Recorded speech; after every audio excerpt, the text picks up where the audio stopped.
guys. There we go.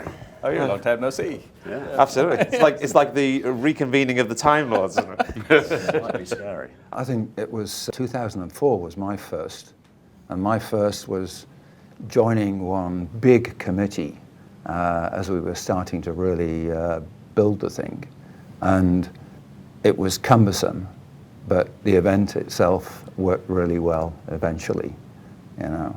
After that, I seem to remember somebody, John, Terry, saying to me, "Hey, you got so much to say about these awards. Why don't you look after them?" And it went from there. And gradually, I think over the years, it's got to be really smooth and has grown from year to year in terms of the way it's evolved. Well, guys, I'm going to take credit for starting this whole thing off, because when I was president at the time, I certainly felt that although the large British companies in Singapore were very high profile, everyone knew them, there were a lot of smaller companies in the market, who especially were clients of my own in my firm. I felt they were contributing substantially to the economy in Singapore, not just British companies, foreign companies generally, the smaller ones. So I said, let's start an SME of the Year award, and I got a lot of pushback from the committee because nobody believed they can actually succeed. But I said, let's do it. And I think that was the start of the whole thing, and I'm delighted to see how it's evolved from the SME at the time to a broader event, and fantastic to see it succeeding. My earliest memory is basically, before the presidency, and to a point that Shanker made earlier, that he basically grabbed me when I stepped down as president of the British Club, and he basically sort of said, "Oh, you've got some free time." I said, "Well, I actually promised some time to my wife." He said, "Well, I actually need somebody to chair the 50th anniversary events committee." So we had a plan, and the plan was to take the SME of the Year awards that we had and scale it to the British Business Awards. I was a new member of the board when the start of this award was created by Shanker, and I was on that committee with Tony Goldman as well. So we sort of trying to ensure that the event was both successful but also had growth potential. In the beginning of these things, one does bend arms to get some candidates to come forward, but it's soon picked up, and it's fantastic to see how that award ceremony has become one of the cornerstones of the British Chamber's year.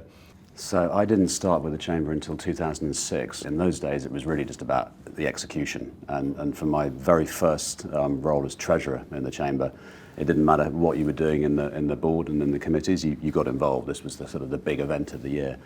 And the biggest challenge was always who the guest of honour would be. And I was very lucky that we had two guests of honour during my time who were a little bit different. We had David Putnam, Lord Putnam, who was absolutely fascinating, and then Paul Polman from Unilever. But I remember that being always the challenge, and actually one that we always rose to. And I can remember one of the most insightful and fascinating ones, one of the ones I really listened to, was is it Lord Powell, who's was Lady Thatcher, Margaret Thatcher's Eminence Greece. 2007, yeah. And he gave some incredible insights into the workings of Her Majesty's government and Thatcher. I mean, there were some great talks. Yeah, really good.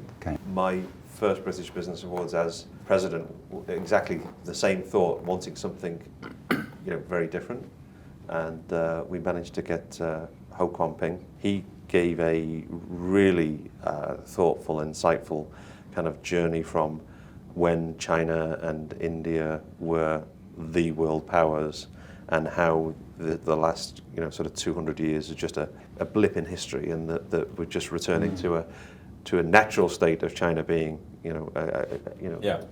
globally significant. So I thought that was sort of something very different to what we would normally have at a British Business Awards. Yeah, that was a good one. Yeah, Ho Kwon Ping. So I think we're going to continue to get, and the current president and new presidents are going to continue to get people to accept this because it's relevant, because it's a good channel for them, and because the networking at the session itself as well is because of the status of the event is kind of world class, I would say. So I'll go back to when I got involved in 2004. From that year onwards, particularly 2005, I think onwards, I think the executive deserves a fantastic amount of credit, but the way the whole presentation and atmosphere of the event just grew into something which was really gala awards. You know? I think for such events, a lot of work goes on behind the scenes. Fantastic. And we have to credit the executive. Absolutely. Sure. Well, one of the things I absolutely crystal clear in my memory was suddenly the reaction to the winners in the room. It was genuine joy from those tables. It became a thing you really wanted to win. You aspired to. That told me something as well about we can really grow this, and people did that beyond that. What's happened is that the chamber itself has moved with the times, so the nature of the awards has changed with the times, and so they're relevant each year as we go through. And given the value that people place on the award, there's always been a good balance of multinationals and smaller companies. I think it's an ecosystem which is, under successive boards and executives has just continued to grow and evolve, and the caliber of the field that we have today is just amazing. yeah. And I remember that from the sponsorship potential, the way the sponsors came to us, asking which area they could perhaps support, and we grew that, and we grew the breadth and the depth, frankly, of the sponsorship as well. And that's a sign as well that this thing is was a growing and permanent part of the Singapore calendar. While we're speaking here, we should probably also acknowledge the contribution of the High Commissioners. Certainly during my time, probably had 2 or 3 of them at the time, and I think they were very, very supportive of everything we did, and I'm sure during your time too. Yeah, absolutely. I think they have a great role to play in the Chamber's success of the award. I think. Yeah, absolutely. The relationship between business and the government of Singapore and the government of the UK, represented by the High Commissioner and the team here, are definitely part of the reason why companies that come here feel comfortable. And I think whether you're a nominee or whether you're a finalist or whether you're a winner, and whether you come from a large company or a small company, the Business Awards has become a lightning rod. There's significant respect, and so respect and recognition, but then after that, it's what you do with it. Yeah. And what it does is it just gives you access to a huge number of stakeholders. Yeah, I think as the Business Awards go forward, you can just see how progressive we have been, but how much more progressive we will be in the future. I'm sure that with AI, with fintech, with a focus on wellness of employees, with longevity, with just societal changes that are happening around technology and human capital, and the diversity agenda, the sustainability agenda, clearly companies are going to need to be recognized, and individuals are going to need to be recognized in different ways in the future than they have in the past. And I'm sure that we'll get a very progressive chamber leadership set that will be well ahead of the curve in terms of where we need to go with that recognition. And I think that the point about the last 20 years is, which we can all be proud of, I think, is that that's exactly what we've done. So that isn't going to change. So we have adapted this and evolved it. And as things kind of accelerate in changes, change frankly has always been forever in my view, but it's probably faster and it's more efficient maybe through the new technologies and the process, the way business works today, the internationalization of it and the ease of doing that. The future for these awards to me is bright, but not necessarily known, because which way will economies go? In 5 and 10 years' time, it's very hard to predict today exactly where Singapore will be placed. Britain and global trade and global commerce and business and industry. So very confident about the fact that because of our track record of the last 20 years, that will continue and we will adapt to it. We will be a leader in it, and we'll be one of the ones looked to, one of the organizations looked to through the awards to see those areas of excellence in that changing world, as you say. I think the way the business world is evolving, I can foresee the award getting a bit much more informal, less structured. I think that's the way I think the business world's going, and I can see that happening. What I hope and wish for the awards in the future, it's a wonderful platform. It has its identity. It's established. I would love to see ministers from the UK coming to be guests of honour. I would love to see Singaporean companies actually being able to come back and say, I won an award and now I'm doing business in Britain. I'd love to see that international link. I think we do a fantastic job of flying the flag here and being inclusive and wonderful recognition.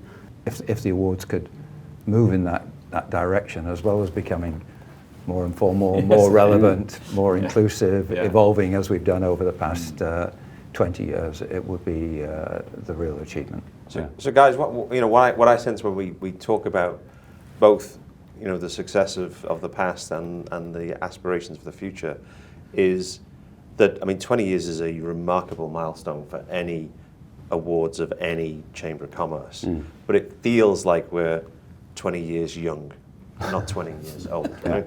It feels like we're at the point of a launch pad. Still getting going. Yeah, exactly. Yeah. We're still here. The Time Lords are still not Not a good thing.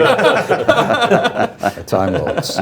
But it's hard to believe. It's just 20 years elapsed since we first started this dream. It's fantastic to see where it's gone, and Absolutely. great success for the future. Absolutely. It's a hell of a journey. And the Chamber itself. Yeah, but I think the way that it's defined the brand of the Chamber. It's been 20 years of just constant growth of brand, growth of credibility, growth of respectability. And it's for me, it's the business platform. It's the eminent platform for recognition and reward.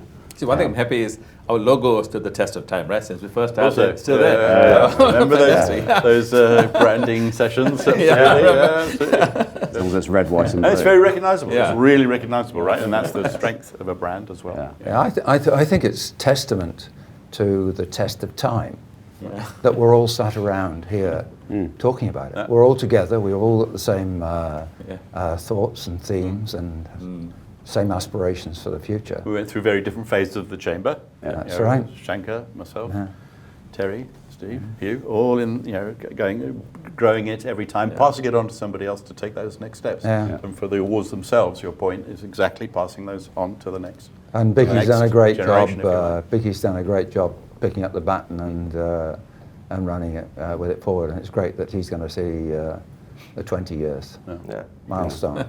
It's a fabulous achievement, and I just see it continuing to be probably the largest part of the Chamber's legacy as they go forward. I think it's going to be great. The fact that we all had, great boards, great tenures, and basically passed the baton on in a timely manner shows that we know when to remain and when to leave. Yes, exactly. And that's always good.